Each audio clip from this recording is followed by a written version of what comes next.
En este video les voy a hablar de equilibrio de solubilidad, que se utiliza para describir el equilibrio de disolución de sustancias iónicas que son muy poco solubles en agua. Hemos visto que cuando disolvemos una sal en agua, ésta se disocia completamente en sus iones constitutivos. Ahora, no todas las sales son completamente solubles en agua. Las sales que son muy solubles en agua son aquellas que pueden alcanzar concentraciones que son superiores a 0,1 molar en solución. Ahora, cuando las sales tienen un límite de disolución mucho menor, o sea, alcanzan la saturación, que es la concentración máxima de los iones de la sal en solución, mucho menor a 0,1 molar, decimos que se trata de una sal poco soluble. Existen sales poco solubles y sales muy poco solubles o prácticamente insolubles, que son aquellas que tienen concentraciones en solución que son muchísimo menores a 0,1 molar, como ya vamos a ver. Como todo equilibrio, el equilibrio de solubilidad tiene una constante de equilibrio que se denomina producto de solubilidad. Y como toda constante de equilibrio, es igual al cociente entre las concentraciones de productos y reactivos elevados a sus coeficientes estequiométricos. Ahora, veamos cómo es el equilibrio entre una sal sólida poco soluble en agua y sus iones en solución. Por ejemplo, en el caso del cloruro de plata. Cuando colocamos cloruro de plata sólido en contacto con el agua, este se va a disociar parcialmente en sus iones constitutivos, o sea, en el catión plata y el anión cloruro. La constante de equilibrio, que es el producto de solubilidad, será igual al cociente entre las concentraciones de los productos sobre reactivos. Ahora, en este caso, los productos son los iones que están en solución, por ejemplo, el catión plata y el catión cloruro, pero el reactivo es el sólido puro, es la sal sólida pura. Dijimos que los sólidos puros no participan de la expresión de la constante de equilibrio. Por lo tanto, el producto de solubilidad será directamente igual al producto de las concentraciones de los iones en solución elevado a sus coeficientes estequiométricos. En el caso particular del cloruro de plata, los coeficientes estequiométricos son 1 para cada uno de los iones y por lo tanto es directamente el producto de las concentraciones de los iones. Podemos ver entonces en la fotografía de la derecha de la diapositiva el equilibrio entre el cloruro de plata sólido que se encuentra en el fondo del tubo de ensayo y los iones plata y cloruro que se encuentran en una solución por encima de la fase sólida con la cual están en equilibrio. Decimos que esta es una solución saturada porque tiene una concentración máxima posible de iones en solución que van a estar en equilibrio con el sólido. Siempre que tenemos una solución saturada, es la máxima concentración posible para los iones de una sal que podemos tener en solución. Ahora, ¿es necesario tener el sólido presente para hablar de una solución saturada? No, porque acá podríamos separar por filtración el sólido y mantenernos con una solución saturada de cloruro de plata sin el sólido presente. De esa manera podemos calcular la solubilidad de una sal, porque la solubilidad de la sal va a ser igual a la concentración de sus iones en solución. En este caso, la solubilidad del cloruro de plata será igual a la concentración de iones plata o iones cloruro que tenemos en esta solución saturada. La máxima concentración de los iones de una sal en solución va a ser la solubilidad que tenga esa sal. ¿Cómo calculamos la solubilidad de una sal en agua? Si continuamos con el ejemplo del cloruro de plata, que va a estar en equilibrio con sus iones en solución, supongamos que inicialmente tenemos el sólido y que no tenemos nada de los iones en solución. Hasta alcanzar el equilibrio se habrán formado una cantidad de S de iones plata y una cantidad de S de aniones cloruro. En el equilibrio entonces tendremos S y S.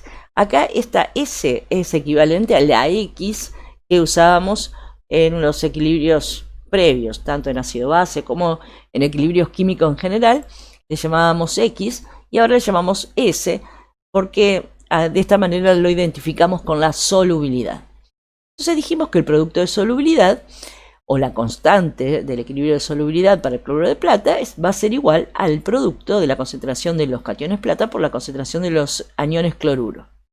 En el caso del cloruro de plata, la constante de equilibrio vale 1,8 por 10 a la menos 10. Este valor lo podemos sacar directamente de la tabla número 30, de la tabla de constantes físicas y termodinámicas, y están tabulados los valores de producto de solubilidad para una gran cantidad de sales poco solubles en agua. Todas las sales que no aparezcan en esa tabla corresponderán a sustancias que son muy solubles. Entonces solamente van a aparecer allí, en esa tabla, aquellas sustancias para las cuales el producto de solubilidad tenga valores pequeños. Como vemos, en el caso del cloruro de plata, el valor de la constante de equilibrio es del orden de 10 a la menos 10. O sea que es un valor bien pequeño y eso indica que la solubilidad del cloruro de plata es muy baja en agua. Como la concentración de iones plata es igual a la concentración de iones cloruro y cada uno de ellos tiene una concentración igual a S, entonces ese producto de solubilidad va a ser igual a S al cuadrado y podemos así sacar el valor de la solubilidad, que será la raíz cuadrada de 1,8 por 10 a la menos 10 y que nos da un valor de 1,3 por 10 a la menos 5 molar. Esa va a ser la concentración de iones plata y iones cloruro en una solución saturada de cloruro de plata.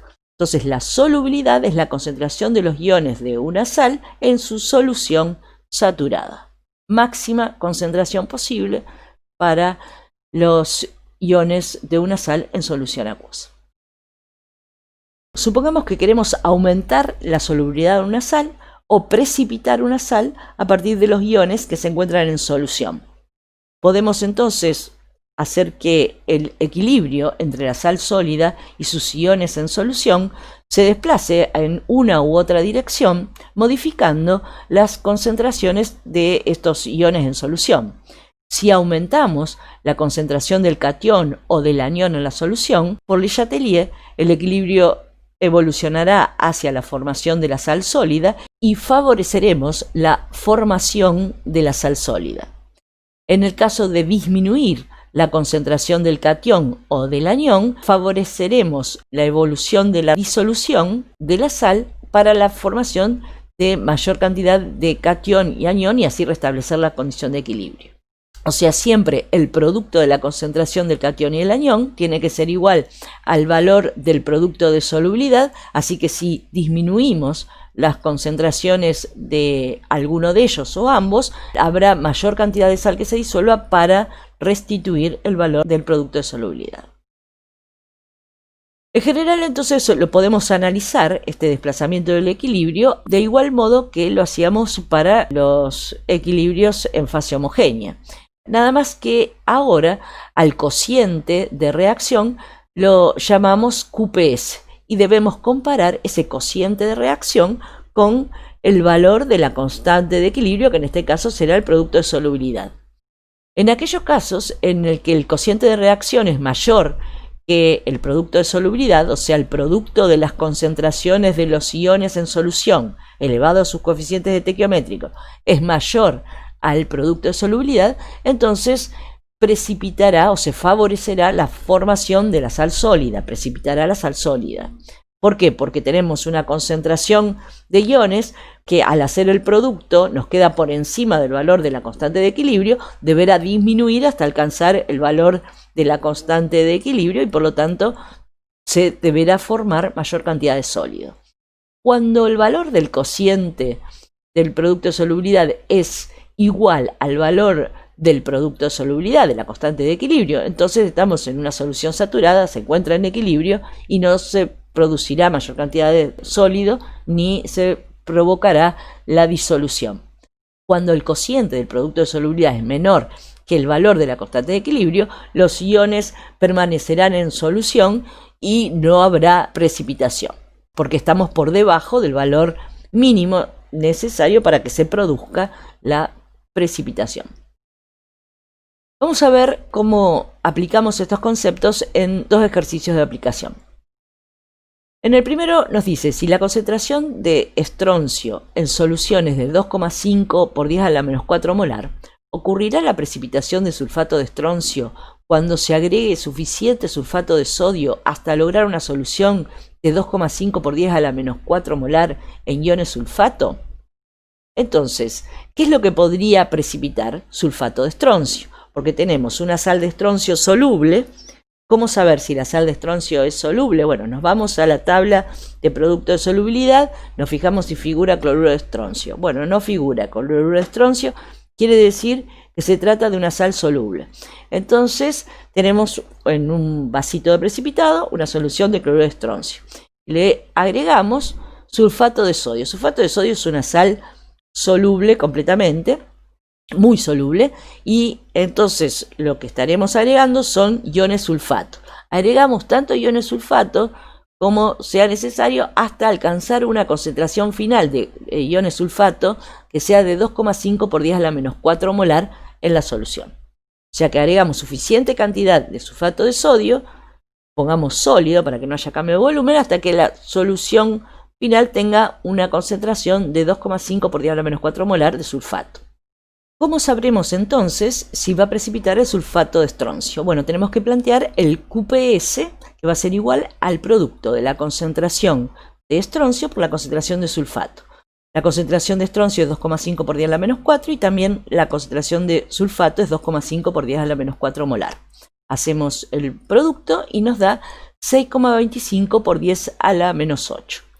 Ese valor lo tenemos que comparar con el valor de la constante de equilibrio. La buscamos en la tabla de producto de solubilidad, en la tabla número 30, y ese valor es 3,44 por 10 a la menos 7.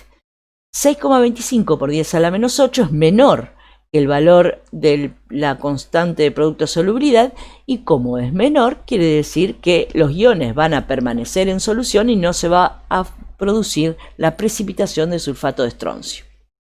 En la segunda pregunta nos dice cuál es la concentración mínima de ioduro acuoso que puede provocar la precipitación de ioduro de plomo a partir de una solución de nitrato de plomo 0,05 molar. Entonces, ahora tenemos una solución de nitrato de plomo, que es una sal soluble de plomo, en un vasito de precipitado.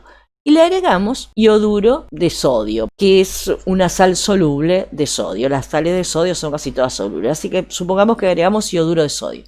¿Qué concentración tendrá que tener ese ioduro en la solución para que se produzca la precipitación del ioduro de plomo? Si lo que teníamos era una concentración de plomo de 0,05 molar en la solución.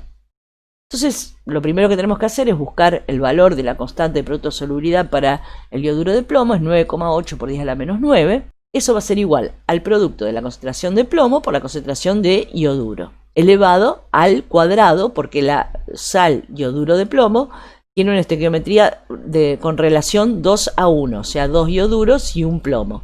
Por lo tanto, habrá que elevar al cuadrado la concentración de ioduro, porque se va a disociar en un ion plomo y 2 iones ioduro. Como lo que necesitamos calcular es la concentración de ioduro necesaria para provocar la precipitación, esa concentración que tendremos que calcular será aquella para la cual el valor de Q sea igual al valor de la constante de producto de solubilidad.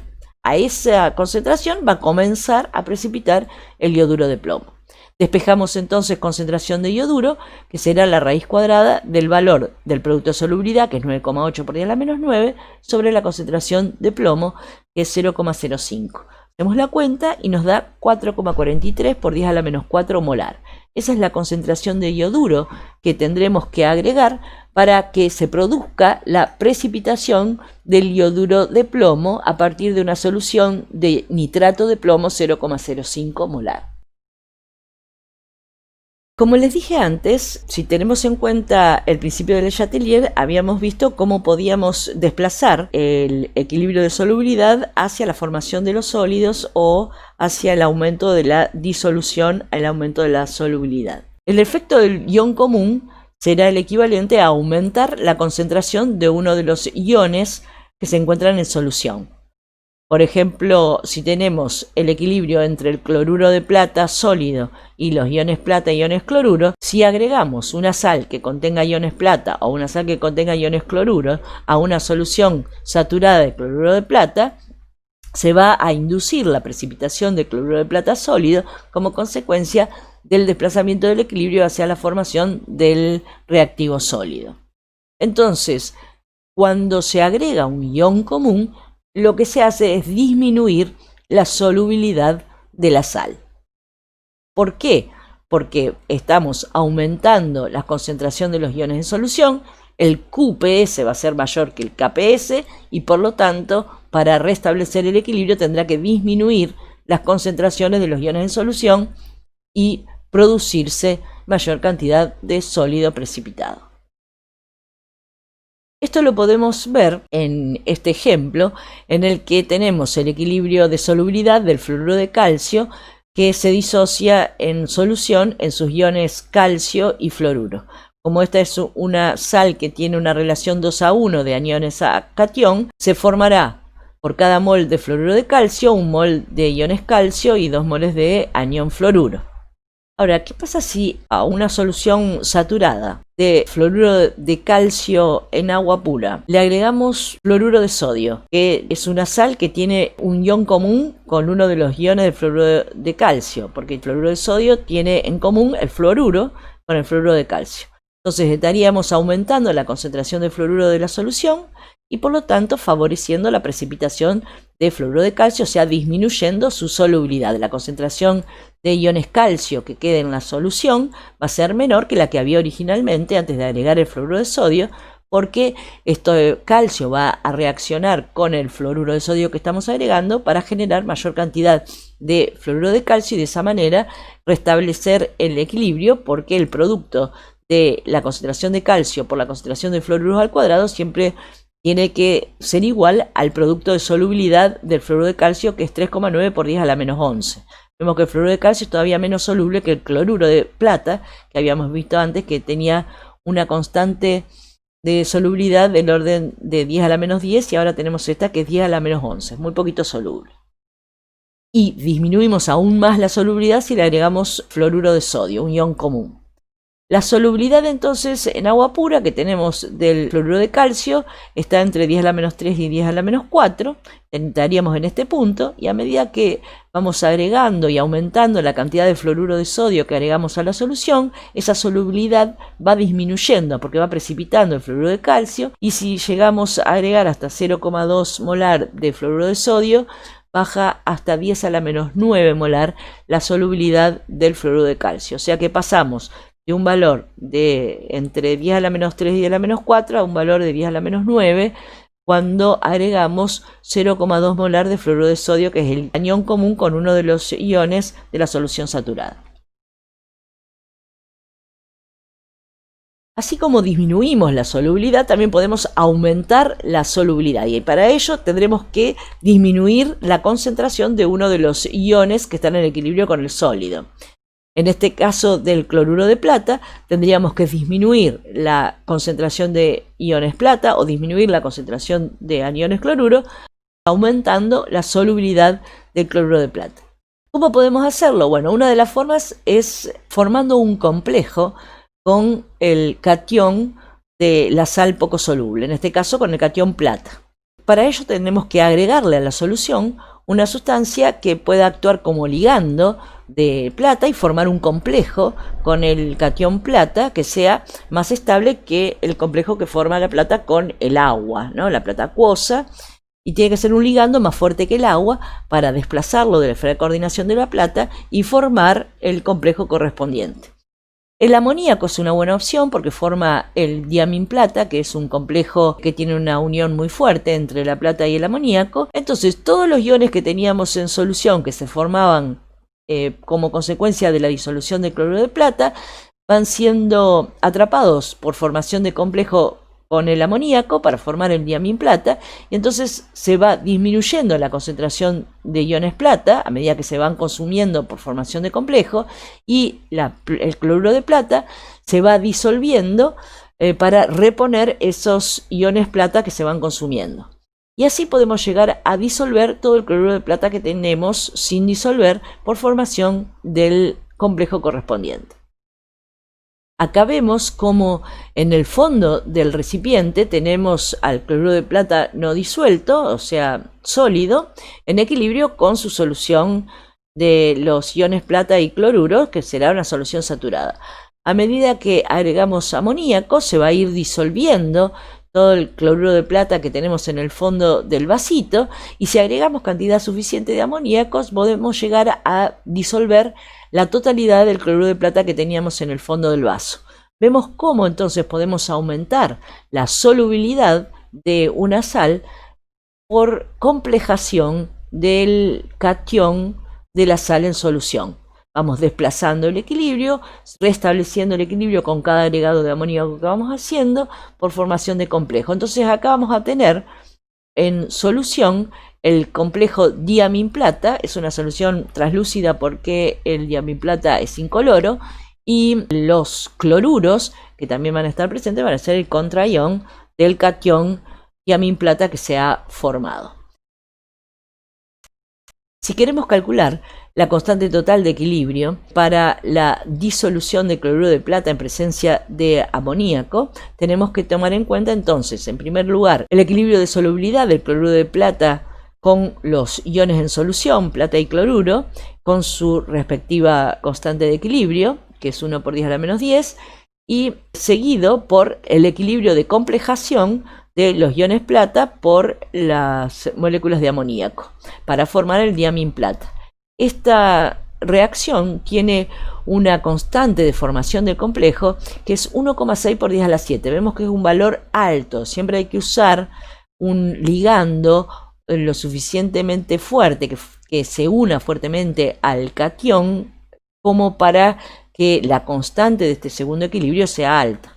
De este modo, la constante para la reacción total, que es la suma de estas dos reacciones, como el ion plata está entre reactivos y productos, se cancela, nos queda el cloruro de plata sólido más el amoníaco en solución, nos va a dar el diaminplata y cloruros. Y la constante total, que corresponde a la reacción que es igual a la suma de las otras dos reacciones, va a ser el producto de las constantes de las dos reacciones que estamos sumando. Y acá entonces vemos que el valor de la constante total es 1,6 por 10 a la menos 3. Hemos aumentado 7 órdenes de magnitud el valor de la constante de solubilidad del cloruro de plata, y también entonces habremos aumentado en igual magnitud la solubilidad del cloruro de plata. Entonces pasamos de una constante de solubilidad de 10 a la menos 10 ahora a una constante de 10 a la menos 3. 7 órdenes de magnitud mayor que la solubilidad que tenía originalmente el cloruro de plata en agua. Ahora, otra forma de aumentar la solubilidad de una sal es disminuyendo la concentración del anión de la sal. En este caso, del sulfuro de plomo, como el anión de la sal es una base débil, lo que podemos hacer es agregar un ácido fuerte y protonarla completamente. De esta manera vamos quitando los aniones sulfuro de la solución y los vamos transformando todo en sulfídrico. Al ir quitando los aniones sulfuro de la solución, se va a ir desplazando el equilibrio, va a reponer los iones para que el producto iónico sea igual al producto de solubilidad del sulfuro de plomo, y entonces de esa manera podemos llegar a disolver una buena cantidad de sulfuro de plomo. Entonces el sulfuro de plomo es muy poco soluble en agua, pero si le agregamos ácido, en medio ácido, va a ser mucho más soluble. Si nos fijamos, los valores de la constante de solubilidad del sulfuro de plomo es 10 a la menos 28, el orden es 10 a la menos 28, o sea, es extremadamente poco soluble. Pero cuando le agregamos el ácido, tenemos que tener en cuenta la constante de este segundo equilibrio, que es 7,4 por 10 a la 19. Entonces, la constante total, que corresponde a la reacción que es igual a la suma de estas dos reacciones, es el producto de estas dos constantes. Y ese producto nos da 5,9 por 10 a la menos 8. O sea que pasamos de un valor de 10 a la menos 28 a un valor del orden de 10 a la menos 8. Quiere decir que hemos aumentado 20 órdenes de magnitud la solubilidad del sulfuro de plomo al haberle agregado el ácido fuerte. Vamos a ver algunos ejercicios de aplicación de todos estos conceptos. En el primer ejercicio nos dice, se tiene una disolución que es 0,001 molar de estroncio y 2 molar en calcio. O sea que tenemos en un vasito de precipitado una sal soluble de estroncio, cloruro de estroncio, y una sal soluble de calcio. Pongámosle cloruro de calcio. Entonces tenemos las sales de ambos iones en solución, 2 sales solubles de ambos iones. Pero la concentración de la sal de estroncio es 0,001 molar y la de calcio es 2 molar. Y se le agrega sulfato de sodio sólido. Sulfato de sodio va a estar totalmente disociado en aniones sulfatos y cationes sodio porque es una sal absolutamente soluble en agua, y entonces lo que queremos calcular es cuál de los dos cationes va a precipitar como sulfato, si el estroncio o el calcio. ¿Cuáles son los dos equilibrios que tendremos que considerar? Bueno, el equilibrio de solubilidad del sulfato de calcio, que va a estar en equilibrio el sólido con los iones calcio y aniones sulfato. Buscamos la constante de producto de solubilidad para este equilibrio y es 4,93 por 10 a la menos 5 en la tabla 30. Y por otro lado tenemos que considerar también el equilibrio de solubilidad del sulfato de estroncio entre el sólido y sus iones, estroncio y sulfato, que tiene un producto de solubilidad que es 3,44 por 10 a la menos 7. Como nos pregunta cuál de los dos va a precipitar primero, será qué cantidad de sulfato tendremos que agregar para que se inicie la precipitación del sulfato correspondiente. Cuánto sulfato habrá que agregar a la solución para que precipite el sulfato de calcio, cuánto sulfato habrá que agregar a la solución para que se precipite el sulfato de estroncio. Y esa cantidad que habrá que agregar es la que corresponde al producto de solubilidad de cada uno de los dos sulfatos. Cuando el valor del producto iónico del sulfato agregado por la concentración del catión respectivo sea igual al producto de solubilidad de esa sal, se va a producir la precipitación. Entonces, primero veamos cuál es la concentración de sulfato que hará posible la precipitación de sulfato de calcio. Calculamos el Q de producto de solubilidad para el sulfato de calcio. La concentración de calcio es dato y es 2 molar. Y lo que tenemos que calcular es la concentración de sulfato necesaria para que el producto iónico Q sea igual al valor del Kps. En esa condición va a comenzar la precipitación del sulfato de calcio. Va a ser Kps sobre 2 es igual a 2,47 por 10 a la menos 5 molar. O sea que para producir la precipitación del sulfato de calcio a partir del calcio 2 molar que se encuentra en la solución, necesitaremos una concentración de sulfato en la solución que sea igual a 2,47 por 10 a la menos 5 molar. Ahora veamos cuánto es la concentración de sulfato que vamos a necesitar para precipitar el sulfato de estroncio de la solución, sabiendo que el estroncio se encuentra en una concentración 0,001 molar y que el valor de Kps para el sulfato de estroncio es 3,44 por 10 a la menos 7. Bueno, el cociente entre 3,44 por 10 a la menos 7 y 0,001 es igual a 3,44 por 10 a la menos 4 molar. Entonces, para precipitar sulfato de calcio necesitamos 2,47 por 10 a la menos 5 molar de sulfato. Y para precipitar sulfato de estroncio necesitamos una concentración de sulfato 3,44 por 10 a la menos 4 molar. Como la concentración de sulfato que necesitamos para precipitar sulfato de calcio es menor que la que necesitamos para precipitar sulfato de estroncio, el que precipitará primero va a ser el sulfato de calcio. El otro ejercicio de aplicación que tenemos es el siguiente. Se mezclan 1 por 10 a la menos 6 moles de sulfato de hierro 3 y 1 por 10 a la menos 5 moles de hidróxido de bario, con agua hasta 1 litro de disolución. O sea, se prepara una solución que va a contener sulfato de hierro 3 y va a contener hidróxido de bario. Los dos completamente solubles en esas concentraciones que han sido preparadas. Y nos pregunta, ¿se formará precipitado? Y en caso afirmativo, ¿cuál es la especie que precipita?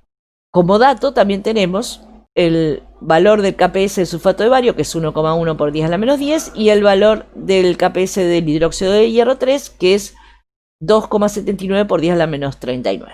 Lo primero que tenemos que hacer es calcular las concentraciones de los iones que tenemos en solución. Como tenemos que preparamos 1 litro de solución, las cantidades de moles que tengamos de la sal va a ser directamente la molaridad de la sal. La concentración de hierro 3 en la solución será de 2 por 10 a la menos 6 molar. Va a ser 2 porque tenemos 2 iones hierro que se forman por cada mol de sulfato de hierro. Para la concentración de sulfato, como tenemos 3 moles de aniones sulfato que se forman por cada mol de sulfato de hierro, la concentración en solución de los iones sulfato va a ser 3 por 10 a la menos 6 molar. La concentración de los iones bario en la solución es 1 por 10 a la menos 5 molar y la concentración de hidroxilo en la solución es 2 por 10 a la menos 5 molar. Bueno, conocidas las concentraciones de todos los iones que tenemos en solución, ¿cuáles son las especies que podrían precipitar?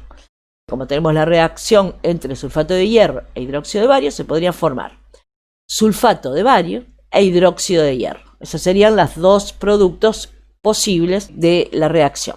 Y entonces nos pregunta si alguno de los dos va a poder precipitar a partir de la mezcla que hemos hecho. Calculamos entonces el valor de Q para cada una de las dos especies que pueden precipitar. Para el hidróxido férrico, como el hidróxido férrico tiene esta fórmula, hierro oxidrilos 3, que van a estar en equilibrio con el hierro 3+, el catión hierro 3+, y 3 oxidrilos, el Q va a ser igual al producto de la concentración de hierro trivalente por la concentración de oxidrilos al cubo. La concentración de hierro 3 es la que recién hemos calculado, que es 2 por 10 a la menos 6 molar, y la concentración de hidróxido es 2 por 10 a la menos 5 elevado al cubo. Hacemos este producto y nos da igual a 1,6 por 10 a la menos 20. Ese es el valor de Q. Lo tenemos que comparar con el KPS del hidróxido de hierro, que es 2,79 por 10 a la menos 39. Como 1,6 por 10 a la menos 20 es mayor que 2,79 por 10 a la menos 39, quiere decir que el hidróxido férrico va a precipitar porque el producto de las concentraciones de los iones en solución elevado a su coeficiente estequiométrico es mayor que el valor del KPS. Por lo tanto, tiene que disminuir hasta alcanzar el valor del KPS y por lo tanto precipitar el sólido correspondiente, que será el hidróxido férrico. Entonces el hidróxido férrico en esa mezcla va a precipitar. ¿Precipitará también el sulfato de bario? Bueno, veamos. Planteamos el equilibrio de solubilidad del sulfato de bario, que va a estar el sólido en equilibrio con los cationes bario y aniones sulfato en solución. Planteamos el QPS, que va a ser igual al producto de la concentración de cationes bario por aniones sulfato. La concentración de cationes bario era 1 por 10 a la menos 5 molar, por la concentración de sulfato, que es 3 por 10 a la menos 6 molar. Hacemos el producto, nos da 3 por 10 a la menos 11 y lo tenemos que comparar con el valor de KPS para el sulfato de bario, que es 1,1 por 10 a la menos 10. Como entonces 3 por 10 a la menos 11 es menor que 1,1 por 10 a la menos 10, Q es menor que el valor de la constante de equilibrio y por lo tanto el sulfato de bario no va a precipitar, va a permanecer en solución. Bueno, de esta manera entonces terminamos con el tema de equilibrio de solubilidad y en el próximo video veremos el último de los temas que nos quedan por ver, que es hidrólisis de iones.